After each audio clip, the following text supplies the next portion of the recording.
스웨덴 사람들이 스웨덴에서 한국 아이 입양하는 데 드는 비용은 얼마나 될까? 이런 슬픈 내용의 영상을 제가 얼마 전에 남긴 걸로 기억을 하는데요. 오늘 또 제가 한국 아이의 입양, 한국 어린애들의 입양에 대해서 스웨덴의 대문짝하게 기사가 난 게 있어서 또 이렇게 영상을 만들게 되었습니다. 스웨덴 주요 일간지 중에 하나인 DN의 대문짝하게 난 기사 제목을 보면, 당신이 자식을 데리고 있으면, 당신이 자식을 키우면 아이가 불행해지니까 해외로 입양을 보내세요. 해외로 입양을 보내세요라는 바로 그 아래에 대한민국에서 보내지는 해외 입양 어린이들, 그리고 아주 충격적인 문장이 뒤따릅니다. 한국에서 스웨덴의 입양협회와 같이 협력을 하고 있는 한국의 한 입양협회가 임산부들에게 아이를 해외로 입양 보내라고 압력을 가하고 있다. 스웨덴의 입양센터와 같이 협업을 하며 한국의 아이들을, 한국의 아기들을 스웨덴으로 입양 보내는 협회 이름은 바로 대한사회복지협회입니다. KWS, 스웨덴 말로는 KVS, KVS 혹은 KWS라고도 말합니다. 2021년 6월 20일 일요일 일간지 기사 제목은 스웨덴 입양센터 여러 면에서 놀랍다. 즉 그러니까 스웨덴 입양센터의 이제 의견이겠죠. 무엇에 그렇게 놀랐는지 한번 기사를 읽어보겠습니다. 스웨덴 입양센터의 운영 관리자인 셰스틴 게둥은 스웨덴 이 주요 일간지 대에는 바로 이 신문이죠. 이 신문이 조사한, 감사한 자료를 받아 듣고, 전해 듣고 한국의 입양에 관한 어떤 그런 프로세스, 그러한 절차에 관한 사실에 큰 놀라움을 감추지 못했다. 그리고 이 스웨덴 입양센터의 얘기가 나옵니다. 이 시에스틴의 얘기겠죠. 우리는 대한사회복지협회가, KVS가 아주 프로페셔널한 방법으로 입양에 관한 모든 일들을 수행하고 있다고 판단한다라고 자신들의 의견을 밝히고 있습니다. 여기 제가 빨강 색깔로 네모를 친 그란스크닝 감사조사, 몇 달 전에 스웨덴에서 아주 어마어마한 사건이 일어났는데, 칠레에서 입양이 된 몇 명의 사람들을 알고 보니까 그 사람들을 낳아준 친부모한테는 아기가 죽었다라고 얘기를 하고 그 아이들을 스웨덴으로 입양을 보냈던 겁니다. 이 사건을 계기로 일간지 대에는 세계 여러 나라에서 스웨덴으로 입양되는 아이들의 본국에서의 입양 과정이나 어떠한 절차를 거쳐서 스웨덴으로 입양이 되는지를 이제 감사하게 된 것입니다. 당연히 대한민국도 예외는 아니죠. 왜냐하면 한국이 스웨덴으로 입양을 보내는 입양 아이 숫자가 어마어마하니까요.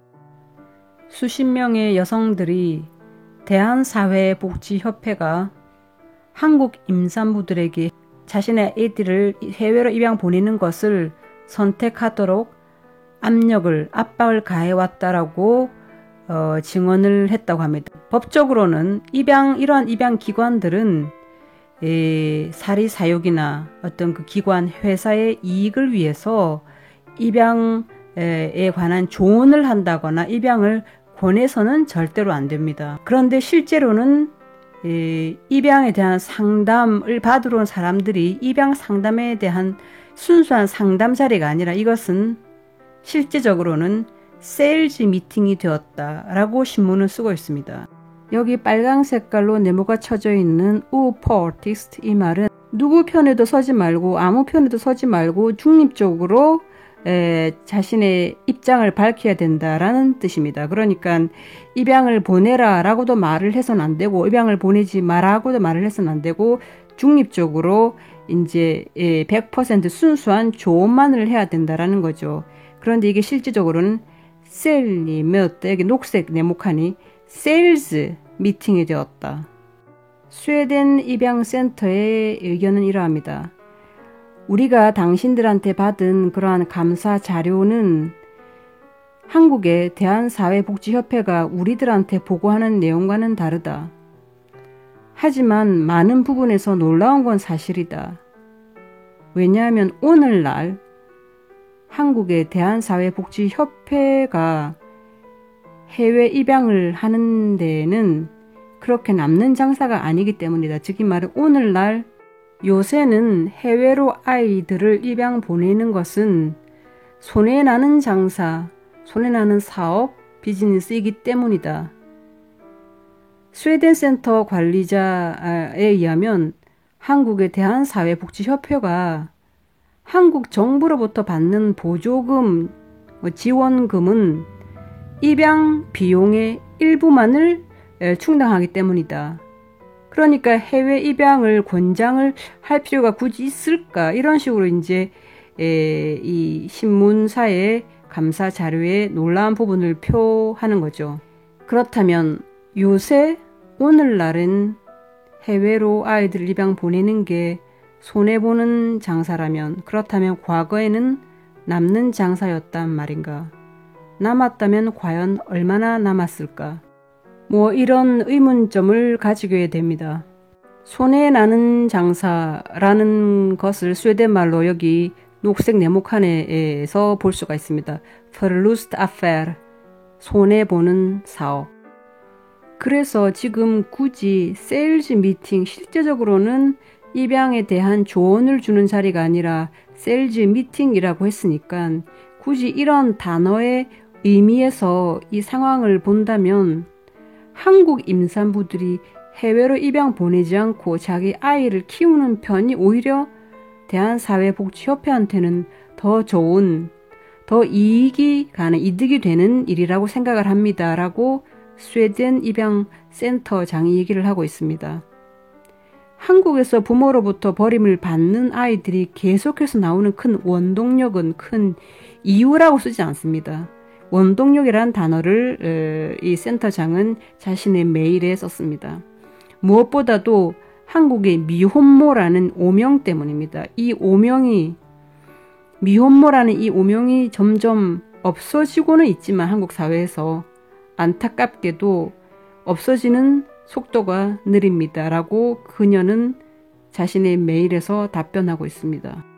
이 말을 간접적으로 해석을 해보면 만약에 한국 사회에서 미혼모가 여자가 혼자 아이를 낳고 아빠 없이 아이를 낳고 키워도 되는 그런 사회라면 한국에서는 이런 식으로 버림을 받고 해외로 입양되는 아이들이 생기지 않을 수도 있다라는 것을 보여주는 이야기죠. 그리고 한국에서 해외로 입양되는 아이들이 많다라는 그 이유라는 단어를 쓰지 않고 굳이 크라프트, 원동력, 아주 강한 힘이라는 단어를 선택해서 썼다라는 게 참 의미심장한데, 그럼 한국이랑 사회는 계속해서 이런 힘이 사회에 존재하고 있기 때문에 아이들은 계속해서 해외로 입양을 보내지게 될 것이다라는 것을 또 씁쓸하게 암시하는, 외국 사람들이 그런 식으로 생각을 한다라는 게 참 씁쓸하네요. 여기서 중요한 두 가지 점을 짚고 넘어가고 싶은데, 미혼모가 아이를 혼자서 키울 수 있다와 키워도 된다, 이 두 가지가 서로 상호작용으로 사회에서 보장이 되어야 된다라고 생각을 합니다. 키워도 된다라는 것은 또 사회 인식이겠죠. 그리고 키울 수 있다라는 것은 사회 제도나 여러 가지 경제적으로 능력을 할 수 있다는 가능성을 보여주는 것이기 때문이죠. 키워도 되고 키울 수 있는 그런 사회가 보장이 된다면 우리나라의 아이들을 외국으로 굳이 보낼 필요가 없지 않을까요? 선진국 대한민국에서 아이들을 다른 나라로, 특히 스웨덴에 그렇게 많이 보낸다라는 것은 모르겠습니다. 여러분들은 이해가 됩니까? 과거에는, 옛날에는 아이를 보내면 남는 장사였다고 칩시다. 요새는 이 스웨덴 센터 입양센터장은 말 맞다나 요새는 굳이 해외로 입양을 보내도 남는 장사가 아니고 손해보는 장사라는데 왜 굳이 한국의 아이들을 스웨덴으로 보낼까요? 분명히 이 기사의 제목처럼 스웨덴 입양 센터장이 말한 것처럼 많은 부분이 이해가 도저히 되지 않는다. 너무나 놀랄 뿐이다. 라는 말이 맞는 말 같습니다.